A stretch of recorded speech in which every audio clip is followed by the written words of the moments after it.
Meus irmãos, que alegria, que Deus abençoe a sua vida, que Deus sustente os irmãos e as irmãs com a paz do Senhor, que Deus derrame a sua preciosa graça sobre os seus corações.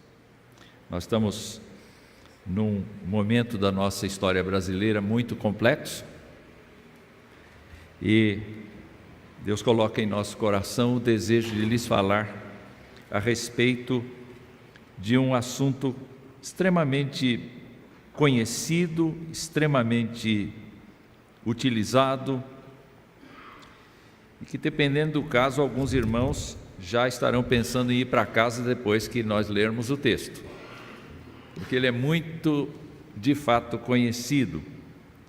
É o texto de Mateus, o capítulo 5, o versículo 13, apenas Mateus 5,13.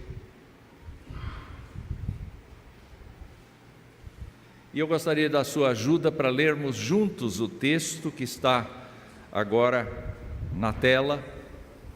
Por favor, leiamos todos juntos. Vós sois o sal da terra. Ora, se o sal vier a ser insípido, como lhe restaurar o sabor? Para nada mais presta, senão para, lançado fora, ser pisado pelos homens. Vós sois o sal da terra. Os evangelistas Mateus, Marcos e Lucas citam o sal, falam do sal, falam de uma relação de Jesus Cristo com o sal, falam de uma postura de Jesus Cristo colocando o sal como uma figura de consistência de vida. Nós sabemos muito bem que o evangelista Mateus compôs o seu evangelho de uma forma diferente dos demais. Ele tratou de reunir os principais ensinos de Jesus Cristo em vários discursos. Um dos discursos, inclusive o mais longo, é aquele que nós conhecemos como o Sermão da Montanha, ou o Sermão do Monte, em que ele se assentou e os seus discípulos se reuniram em volta dele e começaram então a ouvi-lo falar a respeito da vida de um cidadão do reino dos céus. Como é que é a vida de uma pessoa que crê em Cristo e que confessa a Cristo? Ela é uma vida normal? Ela é uma vida diferente? Ela é uma vida que provoca, tanto na pessoa quanto na sociedade, mudanças? Sem dúvida, o Sermão do Monte tem a responsabilidade de demonstrar isto, que o fato de uma pessoa ser cristã faz dela uma pessoa absolutamente diferente daquilo que é natural, daquilo que é comum, daquilo que é cotidiano. Quando Mateus escreve vós sois o sal da terra, a primeira pergunta que me veio à mente foi esta: mas quem falou isto? Foi Jesus mesmo ou foi Mateus? E eu tenho a absoluta convicção de que foi Jesus. Naquele momento da vida dos discípulos, Jesus pode ser qualificado como uma pessoa poderosa.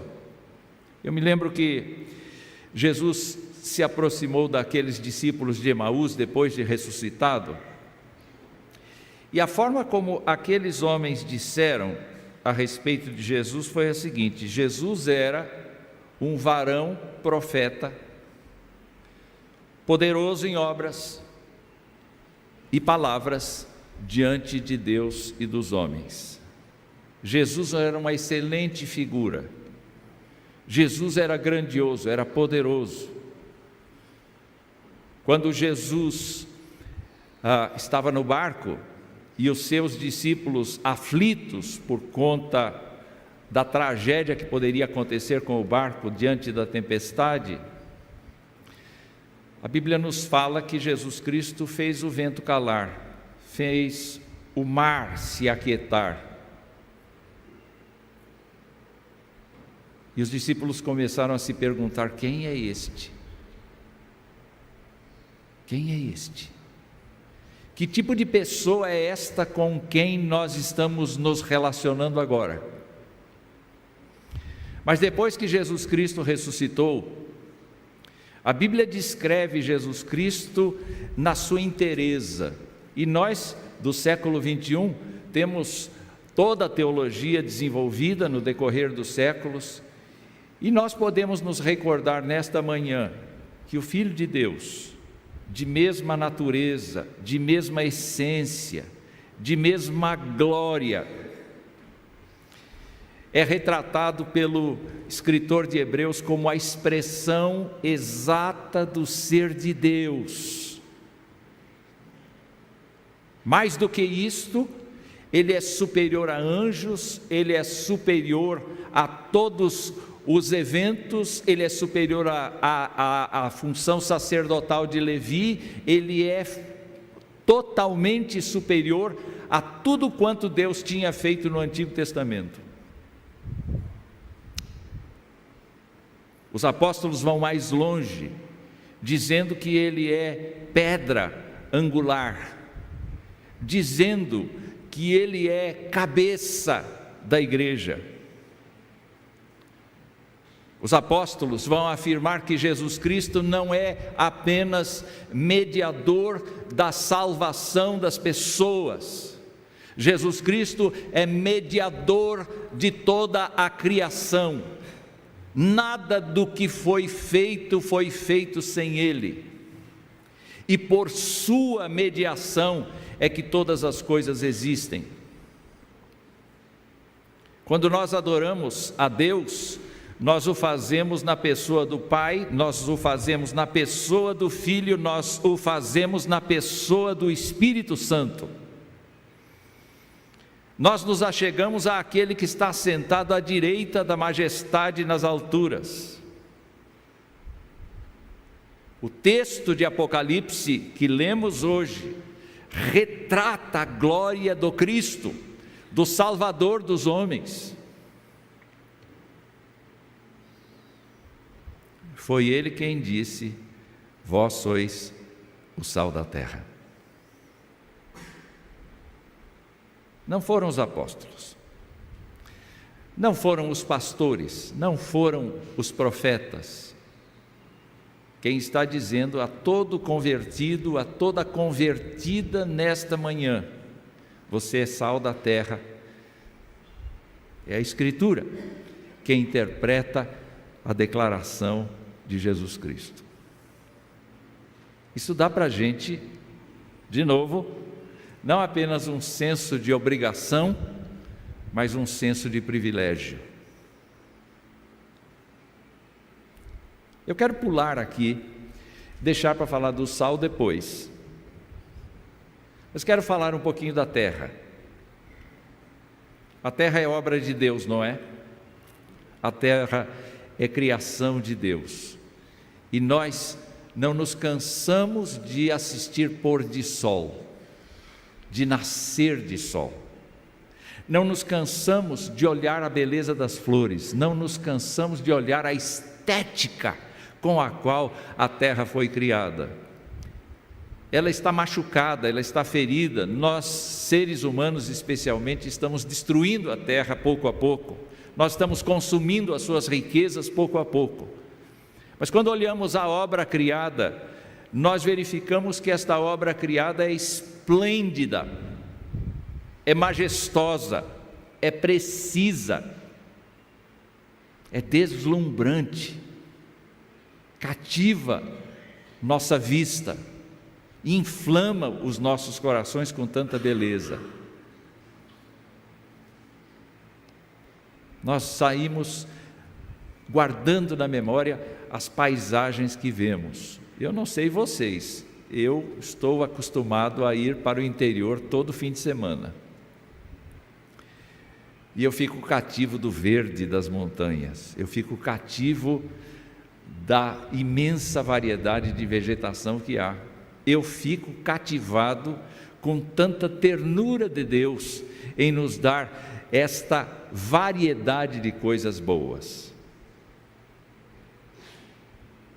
Mas, meus irmãos, quando o Senhor fala da terra, Ele não fala da terra apenas a terra criada, Ele fala da sociedade humana, Ele fala da vida.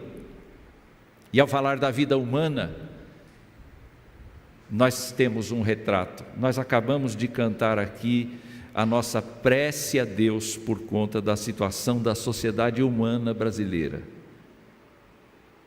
Nós acabamos de exercer a nossa função de sal ao interceder pelo país. Nós abrimos o nosso coração diante da pobreza humana. E nós percebemos na pobreza humana uma queda constante. Quando o apóstolo Paulo fala da situação do homem, da situação da mulher, ele diz que nós caminhamos segundo o curso desse mundo. As pessoas caminham segundo o curso deste mundo, segundo o príncipe da potestade do ar, segundo as tendências do próprio coração. E nós realmente temos que reconhecer que o ser humano é egocêntrico, se idolatra, exige os seus direitos. Nós estamos numa sociedade que está contemplando os direitos, mas está se esquecendo dos deveres. Nós estamos diante de uma sociedade doída, machucada, de uma sociedade cega. A Bíblia diz que o espírito do mundo cega o entendimento dos incrédulos. E nós estamos no meio de uma gente. Quando Jesus Cristo orou em João 17, ele disse: Senhor, eles não são do mundo, como eu também não sou, mas eu não peço que os tires do mundo, mas que os livres do mal do mundo. Fico pensando, queridos irmãos, que a sociedade em que nós vivemos, nossos vizinhos, nossos amigos, nossos parentes, que não têm a Jesus Cristo como seu Senhor e Salvador, são pessoas destruídas e não sabem que são. São pessoas aflitas e não sabem que são. São pessoas marcadas e não sabem que são. Este é o sentido mais explícito da terra na passagem aqui. Vós sois o sal da terra. Jesus Cristo não estava falando: vocês são parte da montanha, vocês são parte da floresta, vocês são parte. Não estava dizendo isso. Ele estava dizendo: vocês são parte da humanidade. Vocês fazem parte deste conjunto de situações que a terra vive. E repito, quando Jesus Cristo falava com eles, e quando orava a Deus, dizia: Senhor, livra-os do mal, mas que eles continuem na terra.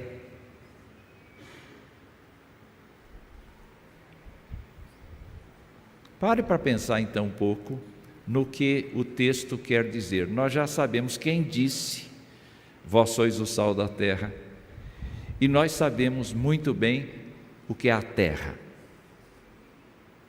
Vamos falar um pouquinho do sal.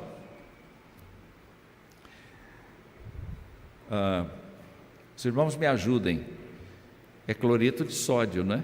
Amém? Sal é cloreto de sódio. Quantos aqui não podem comer sal? 1, 2, 3, 4. Pode abaixar suas mãos, vocês entraram no céu agora. Não é assim que dizem as pessoas? Vamos falar um pouquinho de sal. Onde é que Jesus Cristo foi tirar essa ideia de sal? E há algumas possibilidades.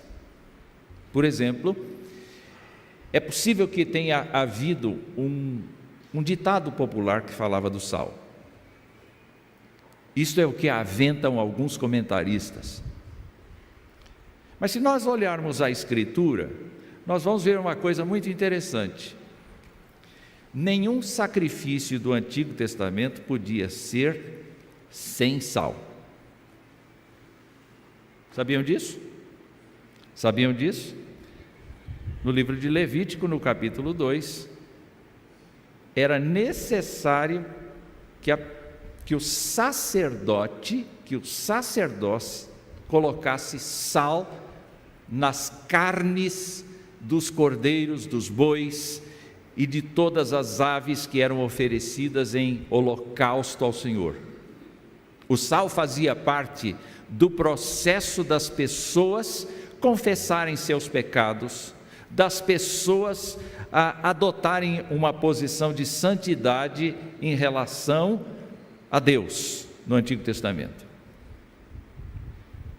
Mas uma segunda situação é que quando Deus finalmente deixou Arão e os seus filhos tomarem conta do sacerdócio da nação, do país, quando ele próprio era o sumo sacerdote, e quando seus filhos com ele eram sacerdotes, cuidando da intercessão do povo, ele entrando no Santo dos Santos, Deus disse a ele que ele, o Senhor, estaria fazendo com Arão e com os seus filhos uma aliança de sal.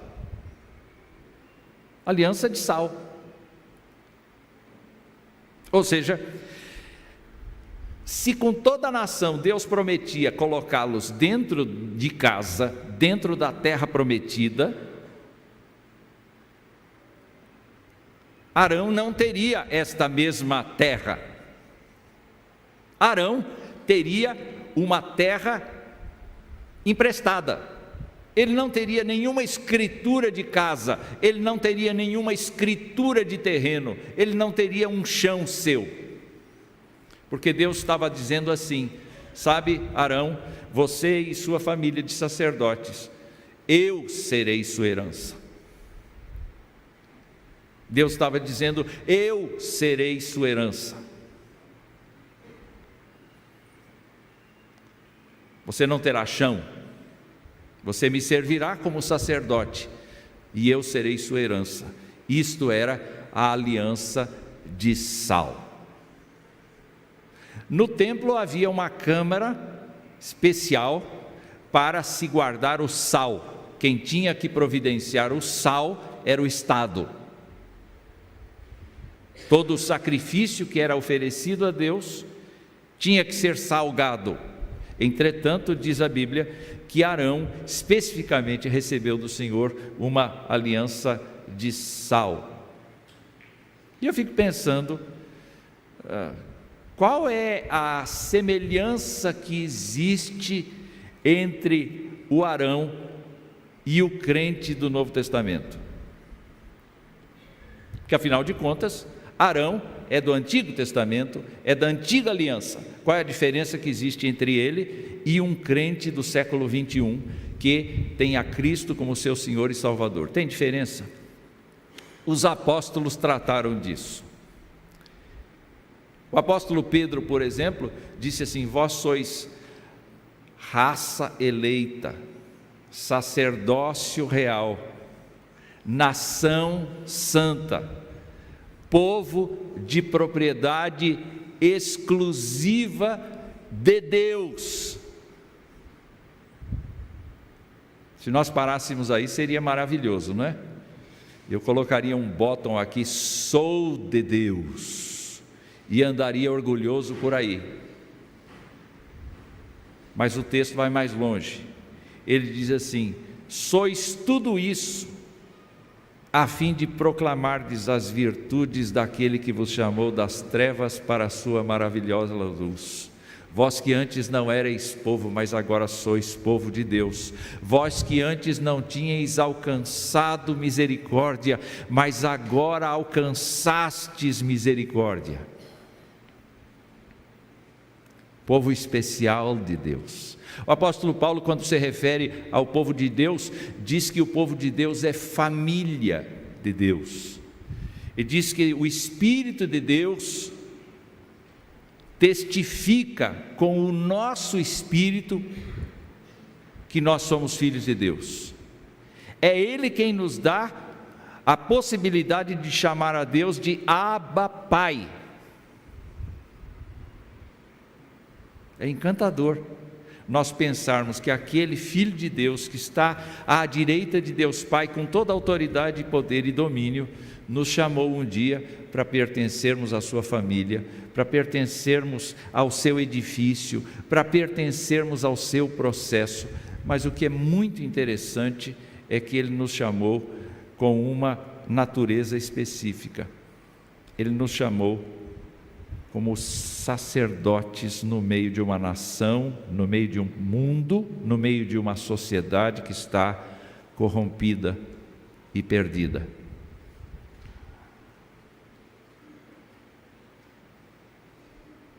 E eu posso dizer para vocês que mesmo que a gente não fale disso no Novo Testamento, nós estamos dentro da aliança de sal.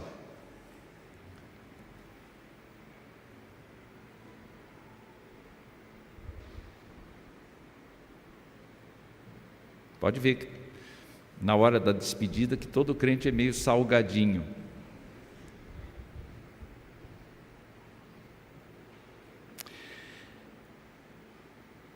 Jesus disse: vocês são o sal da terra. E eu queria perguntar: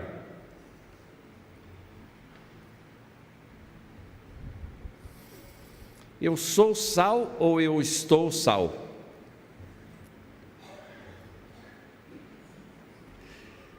Eu respondo: devido ao fato de que nós somos imperfeitos, salvos em esperança, mas ainda carregamos dentro de nós alguns defeitos, inclusive nós somos forçados no culto público a confessar pecados.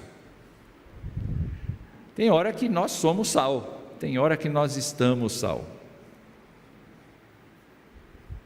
Tem hora que nós estamos como aquele sal que não serve para nada a não ser insípido, aquele sal que perdeu o sabor. Quem cuida de cozinha aqui sabe que a gente pode salgar demais um determinado alimento e ele fica intragável. Então a gente tem que dar um jeito, ou tem que colocar batatas sem sal, para que ela absorva o sal, viu? Eu sei algum truque. De repente nós podemos pegar aquele alimento e dar uma lavada nele e colocar em nova água, melhor temperada, enfim, a gente sabe. Mas quando uma coisa está salgada, está pronta, não tem jeito de voltar atrás. Quase não tem. Mas tão ruim quanto uma coisa extremamente salgada, embora a gente tenha aqui os devotos da comida essencialmente salgada, comer sem sal é horrível. Os irmãos que levantaram a mão podem testemunhar isso. É horrível comer sem sal. Imaginem o mundo sem os crentes em Jesus Cristo como seria.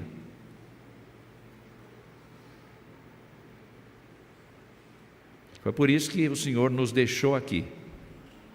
E a cada tempo Ele renova os crentes, alguns partem para a eternidade. O meu pai estaria fazendo 99 anos hoje. Faz 1 ano e pouquinho que ele faleceu. Alguns partem para a eternidade, mas outros se levantam. Nós oramos pelas crianças aqui. E o que nós imploramos? Nós dissemos: Deus, na sua condição de crianças, que elas recebam Tua palavra e que a sua vida seja fonte de influência, fonte de impacto, fonte de bênção. Nós, os pais, queremos que nossos filhos cresçam e confessem a Cristo, porque sabemos que isto é bom. Ser ou estar sal. Eu quero dar uma notícia muito triste, meus irmãos, é que uma vez que Jesus Cristo tenha alcançado sua vida, nunca mais você pode deixar de ser sal, porque Ele não se arrepende das decisões dele. A vocação de Deus é irrecusável. Se Deus te chamou, não pense que Ele te chamou para frequentar estes bancos, não. E durante o resto do tempo, ser uma pessoa absolutamente neutra, uma pessoa desconhecida do ponto de vista da religião, do ponto de vista do testemunho, do ponto de vista da conduta. Ele te chamou, Ele te amou. E ao te amar e dizer assim: te faço sal, Ele entendeu que cada um de nós, dentro da área que Ele nos colocou, nós poderíamos impactar o mundo com a nossa existência. Eventualmente Ele não chamou um de vocês ou um de nós aqui como alguém que vai mudar o Brasil do ponto de vista da presidência. Pelo menos eu não vejo aqui ninguém intencionado em concorrer à presidência do Brasil, só a junta diaconal. Mas eu queria dizer isso a vocês, e eu insisto nisso, mas eu insisto mesmo. Nós não devemos pensar que Deus tenha nos dado uma ordem para nós nos virarmos. É diferente daquela historinha da mensagem a Garcia. Não sei quantos conhecem essa história. Numa das guerras, um soldado é chamado, ou melhor, alguém é chamado para ser voluntário na missão de entregar uma carta a alguém chamado Garcia, que está preso e que é a resistência lá na prisão. Então, um dos soldados se apresenta como voluntário, não pergunta quem é Garcia, não pergunta onde ele está, não pergunta como chegar lá, pega a carta e vai embora. E Garcia recebe a carta. Deus não nos deixou assim. Deus nos deixou acompanhados de sua palavra. É da sua palavra que nós tiramos o sabor do sal.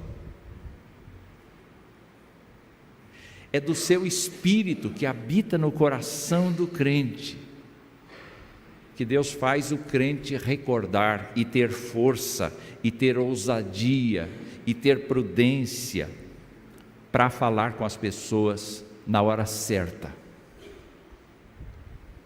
É o Espírito do Senhor quem nos ensina quando nós estivermos nos tribunais defendendo a nossa fé. É o Espírito do Senhor que nos orienta quanto às palavras de Jesus Cristo. A teologia é um belo instrumento, mas não é a resposta. A resposta é a Escritura ensinada pelo Espírito de Deus. A teologia ajuda. E eu quero afirmar aqui que não são os teólogos que são sal. São os crentes que têm a sua vida transformada e a sua vida oferecida ao Senhor como um vaso.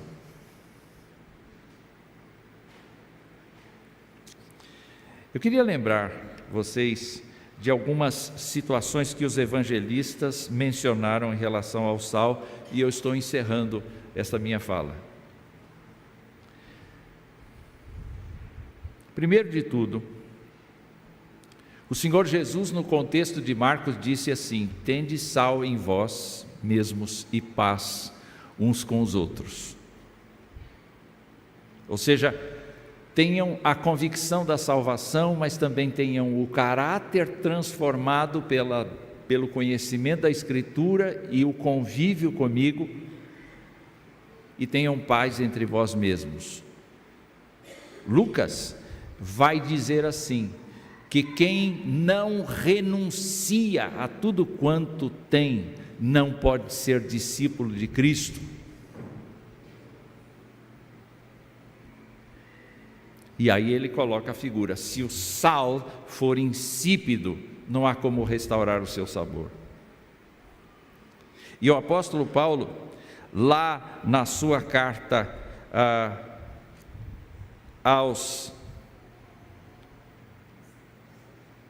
na sua carta, não sei qual carta é agora, ele diz assim: seja a vossa palavra temperada com sal. Pastores de plantão, onde está? Que carta é? Colossenses já foi soprado aqui. Esse é sal grosso.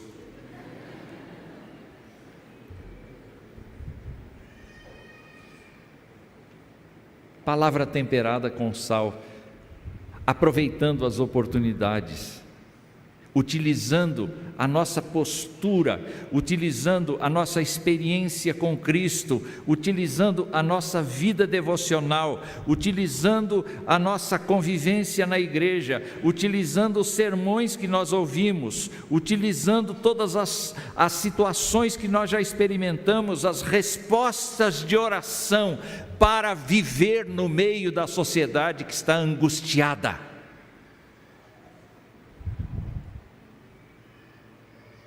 O Senhor disse: vocês são esse sal, e eu estou aí. E eu fico preocupado com isso, que muitas vezes nós imaginamos que Ele nos deu a missão e nos largou sozinhos. Não é verdade. Ele anseia por pessoas que dependam dEle. Ele anseia por pessoas que digam: Senhor, eu sou um zero à esquerda na sociedade, mas Senhor, o Senhor me pôs no meu núcleo familiar, no meu núcleo social, o Senhor me colocou lá na universidade, ou o Senhor me colocou lá na escola básica, onde quer que seja, o Senhor me pôs lá. Eu sou uma célula tua lá. Ó Deus, faz a tua obra lá. E que eu seja teu canal, e que eu seja expressão da tua graça, expressão da tua obra, que eu seja, ó Deus, útil ao Senhor. Vós sois o sal da terra. Nós somos o sal da terra. Se eu pudesse falar em destino, eu diria que o nosso destino é salgar a vida dos outros.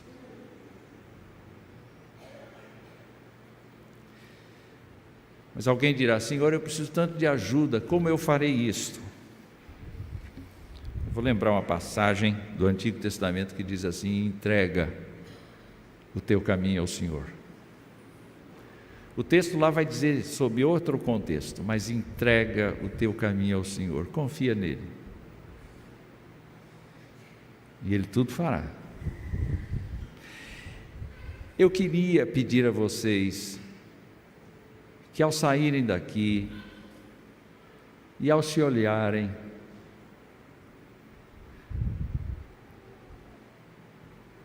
pensassem: puxa vida, somos sal, somos gente preciosa para Deus, somos pessoas colocadas num mundo atrevido e desobediente, mas estamos temperados, estamos cuidados, e o Senhor irá conosco para nos ajudar nesta aventura. O Senhor te abençoe, o Senhor te guarde, o Senhor unja o seu coração e o Senhor renove o seu espírito de missão, o seu espírito de voluntariedade para ser sal do Senhor. Amém.